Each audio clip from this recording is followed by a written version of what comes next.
নমস্কার, আমি অরূপ চক্রবর্তী চলে এলাম আমার ইউটিউব চ্যানেল অরূপ সিতে। আপনাদের সকলকে স্বাগত।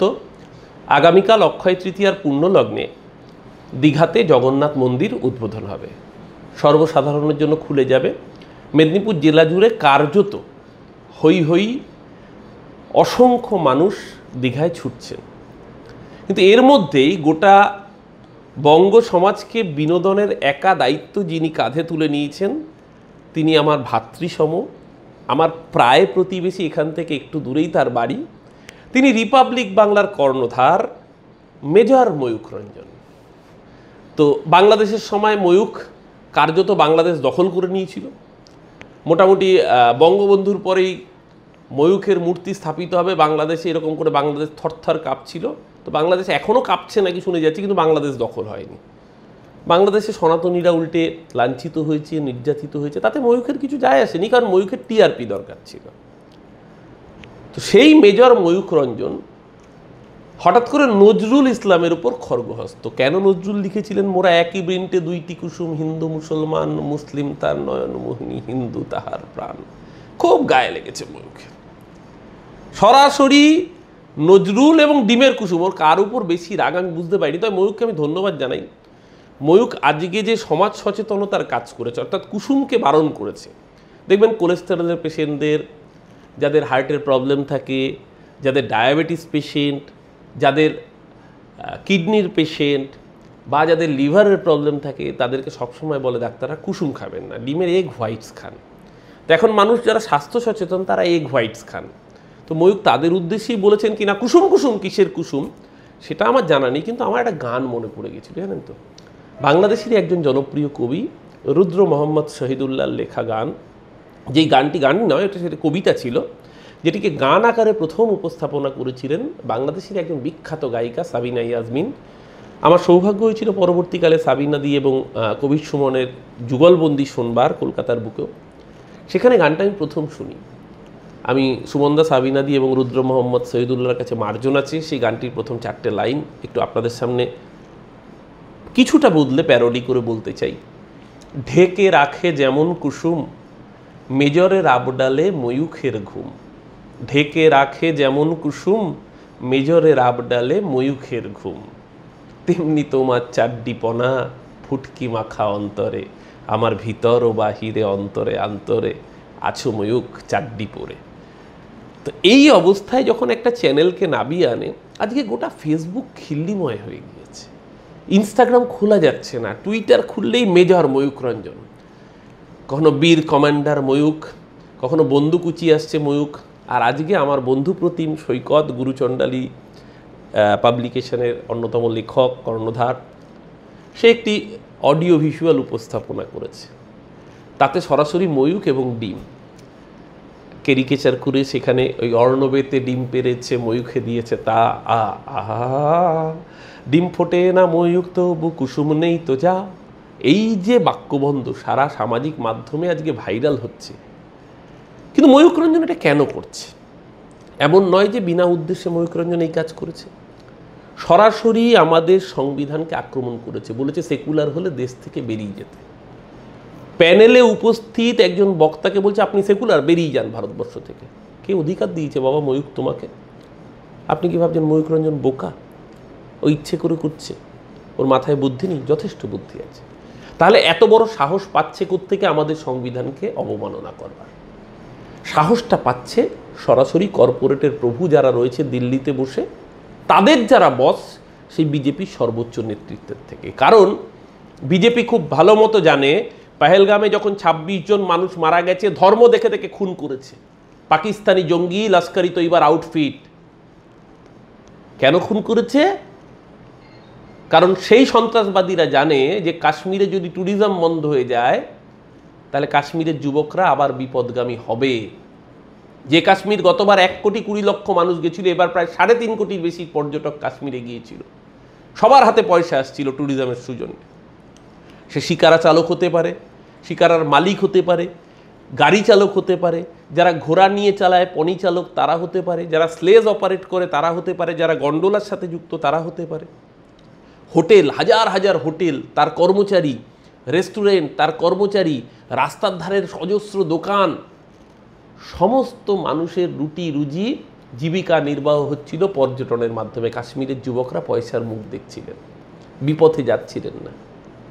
বিপদ বুঝতে পেরেছিল লস্করি তৈবা, বিপদ বুঝতে পেরেছিল আইএসআই পাকিস্তান। তাই জন্যই জঙ্গি হানা এবং বেছে বেছে ইচ্ছে করে যাতে হিন্দু মুসলমানে ভাগ করিয়ে দেওয়া যায়। ঠিক যে কাজ লস্করি তৈবা করেছে, এই একই কাজ আরএসএস, বিজেপি, বজরং দল করছে এবং তাদের সহযোগীর নাম হচ্ছে রিপাবলিক বাংলা। এরা ময়ূক রঞ্জন ঘোষ তাদের এজেন্ট হিসেবে কাজ করছে এবং ডেলিভারেটলি করছে। এই যে বলছে না সেকুলার হলে বেরিয়ে যান, একবারও ময়ূক রঞ্জন দেখিয়েছে ঝন্টু আলী শেখের দেহ এসছে যখন? শুভেন্দু অধিকারী যখন বিতান অধিকারীর দেহ এসেছিল, এয়ারপোর্টে গিয়ে নাটক করেছেন, আমরা দেখেছি।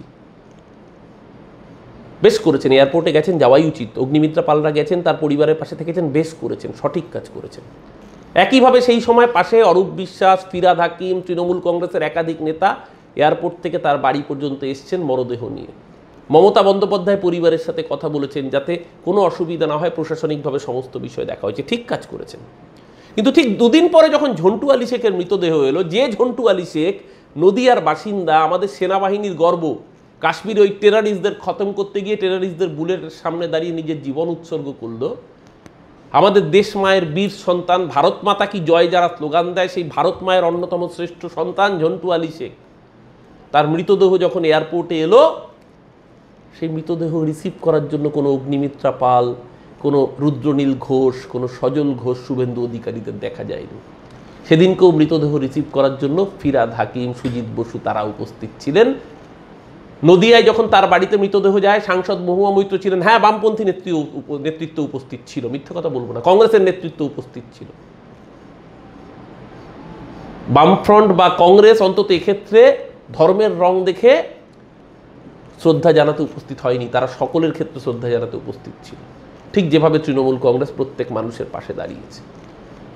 বিজেপি কেন যায়নি? এত বড় দেশপ্রেমিক, দেশ মাকে রক্ষা করতে গিয়ে জঙ্গিদের হাতে বুলেটে দেশের সেনাবাহিনীর জওয়ানের মৃত্যু হয়েছে, সেনা জওয়ানের মৃত্যু হয়েছে, কে হলে হবে কি? ও তো মুসলমান। তাই জন্য বিজেপি যায় না। এই বিজেপির কাছ থেকে সেকুলারিজমের পাঠ শিখতে হবে। অটল বিহারী বাজপেয়ী পার্লামেন্টে কি বলেছিলেন আমরা ভুলে গিয়েছি? ये भारत सेकुलर था, सेकुलर है, सेकुलर रहेगा। 97 সালে যখন নো কনফিডেন্স মোশনের উপর বক্তৃতা হচ্ছে, তারপর ভোট হবে, 13 দিনের সরকার পড়ে যাবে অটল বিহারী বাজপেয়ী। সেই সময় দাঁড়িয়ে পার্লামেন্টে ঐতিহাসিক বক্তৃতা দিয়েছিলেন যে ये भारत सेकुलर था, सेकुलर है और सेकुलर रहेगा। 2014 সাল নরেন্দ্র মোদী, যে মোদিজির বাচ্চা বলছে শুভেন্দু নিজেকে, আমি জানতাম এতদিন ও শিশির বাবুর বাচ্চা, আমি জানি না কেউ হঠাৎ করে নিজের বাবার নাম কেন বদলে দেয়। হঠাৎ করে দেখলাম এখন নিজেকে মোদিজির বাচ্চা বলা শুরু করেছে। সেই মোদিজির বাচ্চা বলা শুভেন্দু অধিকারী, ওকে জিজ্ঞাসা করুন যে ওর নেতা নরেন্দ্র মোদী ঠিক কী বলেছিল। 2014 সালে নরেন্দ্র মোদী টুইট করেছিলেন যে secularism is in our blood. আমরা সেকুলার শুধু এই কারণে নই যে আমাদের সংবিধানে সেকুলার শব্দটা রয়েছে, সেকুলারিজম আমাদের রক্তে রয়েছে। আর ময়ূক রঞ্জন ঘোষ, তার গডফাদার অর্ণব গোস্বামী যে মন্দিরে রোজ পুজো করে আসে, সেই মোদিজির মন্দিরে মোদিজি কি বলেছিলেন যে আমরা এই জন্য সেকুলার নই যে সেকুলারিজম শুধু আমাদের সংবিধানে রয়েছে, it is in our blood, এটা আমাদের রক্তে রয়েছে। বলবে ময়ূক যে সেকুলার মোদি দেশ ছেড়ে বেরিয়ে যাও, হিম্মত হবে, পরের দিন চাকরি চলে যাবে। যে প্রভুদের তেল মারার জন্য, যে প্রভুদের স্যাটিসফাই করার জন্য ময়ূক রঞ্জন সেকুলারদের বাংলা ছাড়া করা, দেশ ছাড়া করার নিদান দিচ্ছেন, ময়ূকের হিম্মত হবে বাড়িতে গিয়ে উচ্চারণ করার?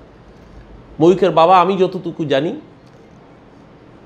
একজন বামপন্থী মানসিকতার মানুষ। ময়ূকের বাবা একজন বামপন্থী সংগঠনের ডাক্তারবাবু, অত্যন্ত শ্রদ্ধেয়। ময়ূকের মা মহিলা সমিতির এক সময়কার দীর্ঘদিনের নেত্রী ছিলেন, সারা জীবন ধর্মনিরপেক্ষ রাজনীতির চর্চা করেছেন এবং ময়ূক নিজে একাধিক পোস্টে সেকুলারিজমের কথা বলেছে। ময়ূক নিজে একাধিক পোস্টে নরেন্দ্র মোদীকে গালিগালাজ করেছে। আমরা চাইলে প্রতিটা পোস্ট আপনাদের তুলে তুলে দেখাতে পারি। মোহাম্মদ সেলিমের বক্তৃতার প্রশংসা করেছে, আর এখন সেলিমকে তার ধর্ম তুলে গাল দিচ্ছে। হ্যাঁ, নিশ্চয়ই সে মোহাম্মদ সেলিমের রাজনীতির সাথে আমাদের রাজনীতি বিরোধ থাকবে, কিন্তু ধর্ম তুলে গাল দিতে হবে কেন? 2011 সালে বুদ্ধদেব ভট্টাচার্যের হয়ে প্রচার করেছে ময়ূক, নিজে তার ছবি পোস্ট করেছে সোশ্যাল মিডিয়া, এখন ছবিগুলো লুকোতে হচ্ছে কেন? যে বামপন্থীদের দেশ ছেড়ে যাওয়ার নিদান দিচ্ছে, বাড়িতে গিয়ে বাবা মাকে কি বলবে? তোমরা টুকরে টুকরে গ্যাংয়ের সদস্য, দেশ ছেড়ে বেরিয়ে যাও। মা যখন ময়ূকের সামনে রান্না করে এনে খাবারটা তুলে ধরবে, তখন বলবে তুমি সেকুলার, তোমার হাতের রান্না আমি খাবো না। এই গোটা নাটকটা করে পাপি পেট কা সওয়াল, এটা আমাদের বুঝতে হবে। ময়ূক যত এই কথা বলবে তত ওর প্রভু বিজেপির সুবিধা হবে, কারণ মানুষ হিন্দু মুসলমানে বিভাজিত হয়ে যাবে। মানুষ প্রশ্ন করবে না যে পাকিস্তানের জঙ্গিরা কি করে বর্ডার পেরোলো, মানুষ প্রশ্ন করবে না বর্ডার পেরিয়ে কি করে 100 কিলোমিটার উজিয়ে পেহেলগামে এলো, মানুষ প্রশ্ন করবে না কি করে জঙ্গিদের হাতে ওই রাইফেল পৌঁছলো, মানুষ প্রশ্ন করবে না যে 6 মাস ধরে যদি রেকি হয়ে থাকে তাহলে ইন্টেলিজেন্স নেটওয়ার্ক কি করছিল। সবার আগে তো অপদার্থ স্বরাষ্ট্রমন্ত্রীকে ঘাড় ধাক্কা দিয়ে বিদায় করা উচিত ছিল। স্যালুট জানানো উচিত ওমর আবদুল্লাহকে, জম্মু কাশ্মীরের মুখ্যমন্ত্রী। তার হাতে পুলিশ নেই, জম্মু কাশ্মীরের অ্যাডমিনিস্ট্রেশন ওমর আবদুল্লাহর হাতে নেই। যদি সত্যিকারের রাষ্ট্রনায়ক কেউ হয়ে থাকে তাহলে সেটা ওমর আবদুল্লাহ। ওনার হাতে পুলিশ নেই, প্রশাসন নেই, ক্ষমতা নেই, তারপরও দায় স্বীকার করেছেন ওমর আবদুল্লাহ যে আমার রাজ্যে যারা এসেছিলেন, যে 26 জন আর ফিরে যাননি, এই দায় আমার। ওনার দায় নেওয়ার কোনো দায় ছিল না। বলছেন কিন্তু ট্যুরিজমের দায়িত্বপ্রাপ্ত হিসেবে, রাজ্যের মুখ্যমন্ত্রী হিসেবে আমি তো এই দায় ফেলে দিতে পারি না। এই দায়টা নেওয়ার তো কথা কেন্দ্রের স্বরাষ্ট্রমন্ত্রকের, অমিত শাহ দায় নেওয়ার দায় নেই। কিন্তু ওমর আবদুল্লাহর দায় না থাকলেও প্রকৃত রাষ্ট্রনায়কের ভূমিকায় বলছেন এই দায় আমার। হ্যাঁ, নিশ্চয়ই ওমর আবদুল্লাহর রাজ্যে হয়েছে, নিশ্চয়ই তিনি দায় এড়াতে পারেন না। তিনি মুক্ত কণ্ঠে সেই স্বীকার করার সৎসাহস রেখেছেন, সেই দৃঢ়তা দেখিয়েছেন। 56 ইঞ্চি মুখে ডায়লগ দিলেই 56 ইঞ্চি হওয়া যায় না। 6 মাস পর একটা সিনেমা হয়তো বেরোবে অক্ষয় কুমারের, হয়তো কাশ্মীর ফাইলসের মতো একটা কিছু, মিশন কাশ্মীর 2 একটা বেরোবে।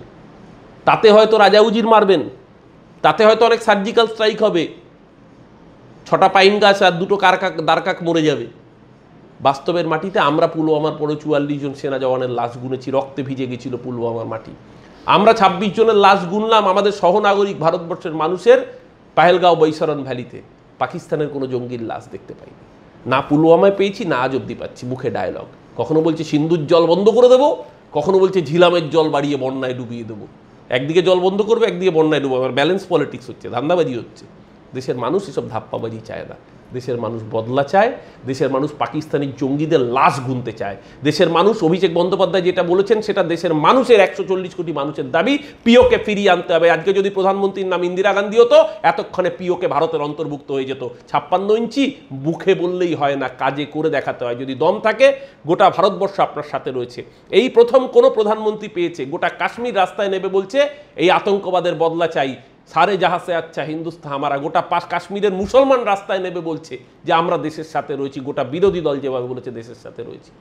হিম্মত হ্যাঁ মোদিজি, পাকিস্তান অকুপাইড কাশ্মীর মুক্ত করে আনুন, আমাদের ভারতবর্ষের মানুষকে উপহার দিন, আমরা যাব হুঞ্জা ভ্যালিতে। সন্ত্রাসবাদের রক্তচক্ষু উপেক্ষা করে, আমি 20 দিন আগেও কাশ্মীরে গিয়েছি, সন্ত্রাসবাদের রক্তচক্ষু উপেক্ষা করে পিওকে ফিরিয়ে আনুন, সবার প্রথম আমরা যাব। ভারতবর্ষের মানুষ, বাঙালিরা সবার আগে যাবে দরকার পড়লে। তাতে যদি জঙ্গিদের বুলেটের সামনে রক্তচক্ষু উপেক্ষা করে যেতে হয় তাহলেও যাব। ধন্যবাদ ভারতের মানুষকে, সন্ত্রাসবাদের কাছে মাথা নোয়ায়নি। কাশ্মীর যে পর্যটক শূন্য হয়ে যাবে ভেবেছিল, হয়নি। আবার পেহেলগাঁওয়ে যাচ্ছে লোকে, মানুষ, কাশ্মীরের যুবক, তারা পর্যটনকে কেন্দ্র করে বেঁচে থাকুক। সন্ত্রাসবাদের বিরুদ্ধে মাথা উঁচু করে, যেখানে সন্ত্রাসবাদী দেখবে ইন্টেলিজেন্সকে খবর দিক, সেনাবাহিনীকে খবর দিক, বাকি কাজ সেনাবাহিনী করবে। ভারতের সেনা যথেষ্ট দক্ষ, শুধু তাদের ফ্রি হ্যান্ড দেওয়া হোক। ভারতের সেনাবাহিনী, হ্যাঁ ম্যান পাওয়ার কম আছে, আপনারা ম্যান পাওয়ার রিক্রুট করছেন না, তারপরেও যে সেনাবাহিনীর স্ট্রেংথ আছে তারা দক্ষ, তারা যথেষ্ট পাকিস্তানকে সমুচিত শিক্ষা দেওয়ার জন্য। শুধু দরকার প্রধানমন্ত্রী আপনার একটু মেরুদণ্ড, শুধু দরকার 56 ইঞ্চি কথায় না বলে কাজে কবে বড় হবে, আমাদের দেশে কবে সেই ছেলে হবে, সেটুকু দরকার। আর এই মেজর ময়ূখ রঞ্জনের মতো জোকারগুলোর মুখটা সেলোটেপ দিয়ে বন্ধ করা দরকার। মেজর ময়ূখের মুখ যত সেলোটেপ দিয়ে বন্ধ করবেন, ওর গডফাদার অর্ণব গোস্বামীর মুখ যত সেলোটেপ দিয়ে বন্ধ করবেন, দেশের অর্ধেক সমস্যা সেখানেই সমাধান হয়ে যাবে। আর এই অপদার্থ অর্বাচীন গর্ভস্রাবগুলো যত চিৎকার করবে, তত দেশের মানুষের আসল সমস্যা থেকে দৃষ্টিটা অন্যদিকে ঘুরিয়ে দেবে। তাই মানুষকে সিদ্ধান্ত নিতে হবে। এই গদি মিডিয়ার কথায় নাচবেন না, সত্যি সত্যি 56 ইঞ্চিকে বলবেন পিওকে ফিরিয়ে আনতে। যদি পারেন তবেই দেশের সমস্যার সমাধান হবে, নইলে এই অর্বাচীনদের হাতেই দেশকে তুলে দেওয়ার জন্য দেশের সাধারণ মানুষ আপনারাও কিন্তু রেসপন্সিবল থেকে যাবেন। সহমত হলে জানাবেন, ভিডিওটি লাইক শেয়ার করতে বলবেন যদি সহমত হন, আর বন্ধুদের বলবেন চ্যানেলটিকে সাবস্ক্রাইব করে দিতে। আজ এই পর্যন্তই, ভালো থাকুন সবাই। আগামীকাল অক্ষয় তৃতীয়া, তার আগাম শুভেচ্ছা জানাচ্ছি। জগন্নাথ দেবের মন্দির উদ্বোধন হবে, যারা পারবেন যাচ্ছেন, যারা পারছেন না অবশ্যই ইউটিউবে সরাসরি লাইভ দেখুন। ভালো থাকুন, নমস্কার।